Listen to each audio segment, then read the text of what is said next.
கோவை மாவட்டம் ஓனாபாளையம் பகுதியில் பிடிபட்ட சிறுத்தை புலி ஒன்று உயிரிழந்தது. ஆடுகளை வேட்டையாடிய சிறுத்தை புலி வலை விரித்து பிடிக்கப்பட்ட நிலையில் தற்போது உயிரிழந்துள்ளதை அண்மை செய்தியாக பார்த்து வருகிறோம். கூடுதல் விவரங்களை செய்தியாளர் ஞானசேகரன் வழங்க கேட்கலாம். வணக்கம் ஞானசேகரன், இந்த சிறுத்தை புலி உயிரிழந்தது எப்படி? கூடுதல் விவரங்கள் என்ன? வணக்கம் கற்பகம்.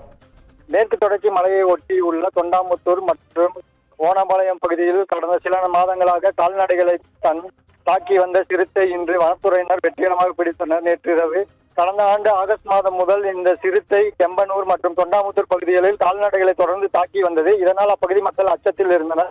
இதையடுத்து சிறுத்தையை பிடிக்க வனத்துறையினர் பல்வேறு நடவடிக்கைகளை மேற்கொண்டனர். கேமராக்கள் பொருத்தி சிறுத்தையின் நடமாட்டத்தை கண்காணித்தனர்.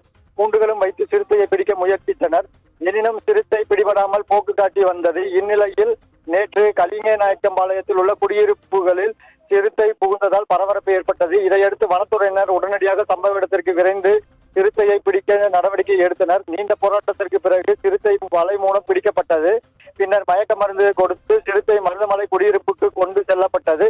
சிறுத்தையை பரிசோதித்ததில் அதற்கு தோல் நோய் மற்றும் உடலில் காயங்கள் இருப்பது கண்டறியப்பட்டது. சிறுத்தைக்கு சிகிச்சை அளிக்கப்பட்ட நிலையில் சிகிச்சை பலனின்றி உயிரிழந்ததாக தற்போது தெரிவிக்கப்பட்டுள்ளது. சிறுத்தையின் உடல் முழுவதும் கடித்த அடையாளங்கள் மற்றும் செப்டிசிமா, இது மற்றொரு மாமிச உண்ணியுடன் ஏற்பட்ட சண்டையின் காரணமாக இருக்க வேண்டும்.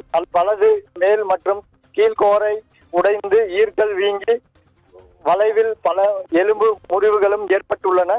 மற்ற முடிவுகள் பிரேத பரிசோதனை வந்த பிறகே தெரிய வரும் என வனத்துறையினர் தெரிவித்துள்ளனர். கற்பகம். விவரங்களுக்கு நன்றி ஞானசேகரன்.